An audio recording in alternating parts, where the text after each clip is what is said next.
After Adam and Eve in the Bible had gone against God's commandment, they saw themselves in an evil way. They saw their nakedness. They saw themselves as evil. They saw themselves as separated from God, far a cry from what God had desired in His love for them, to bless them and have fellowship with Him. They had this great guilt that came upon them, this great separation from God. They forgot that God loved them, and they felt alienated from Him. And as such, they hid from God. They sought to cover themselves and with leaves and to hide their nakedness. And when God wanted to come and have fellowship with them and talk with them, as they had so often enjoyed in the garden before, now they ran and they hid. They didn't want to be around God because of this state of separation that had happened because of their disobedience.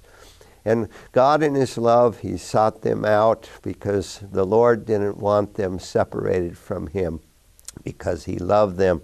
He wanted His best. He wanted that relationship. But because of what they were involved themselves in, they had separated themselves from Him. And so God in His love came to them, and He covered them with a blood offering, and covered them with the skins of the animals so that they would be covered. And the Lord in His great love set about a plan to save them.